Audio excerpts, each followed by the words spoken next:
The 2-1 loss sends the Group C underdogs to the bottom of the pack, with the slimming chances of making the top 16 riding entirely on the next clash.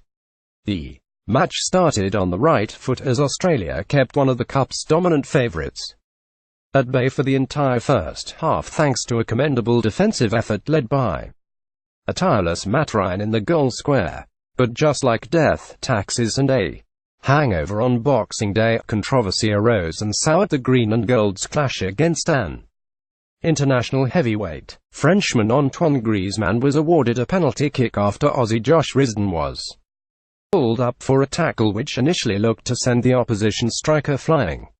Referee Andres Cunha overturned his initial call to play on after the video referee replayed the incident on the big screen, giving the French an easy opportunity to put points on the board. Firebrand Paul Pogba doubled the score in the 80th minute, sealing the 3 competition points for the favourites. For Aussie fans, it's hard not to be furious after calls as blatant as last night's VAR penalty against the Socceroos made a slew of dejected Socceroos, including coach Bert van Marwijk, slammed the referee immediately after the game. Former Socceroo and Fox Sports commentator Mark Bosnich said the penalty was very, very harsh in a column on Sunday morning. But perhaps the most vitriolic spray came from Socceroos winger Matthew Leckie, who tore into both the referee and the opposition after the game. The 27-year-old Victorian was given a yellow card in the 13th minute for a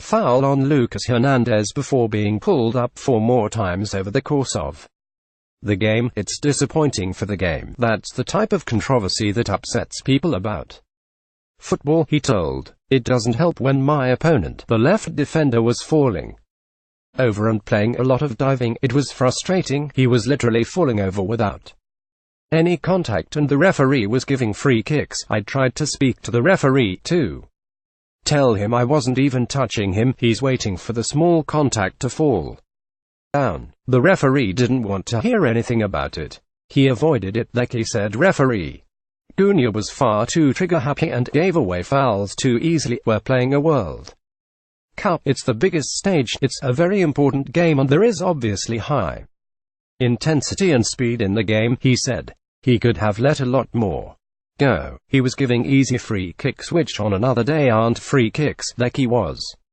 adamant his early yellow offense was far too heavy-handed and forced coach Van Marwijk to warn him of being overly aggressive in the later stages of the crucial clash. I didn't have the feeling I did too much wrong. It was just mistimed, not aggressive or dangerous, he said. The coach said make sure you don't get yourself in trouble and get a second yellow. It changes things. I can't be aggressive as I'd like. But I still did what I could. While Australia's chances of repeating 2006 heroics and making the knockout stage took a serious hit against France, commentator Bosnich believes the green and gold are still in the running for an upset. The Socceroos were comfortable for the vast majority of the game against one of the best teams in the world, one of the fancied teams to win this competition, he wrote. If you can do that against the French, you can do that against anyone.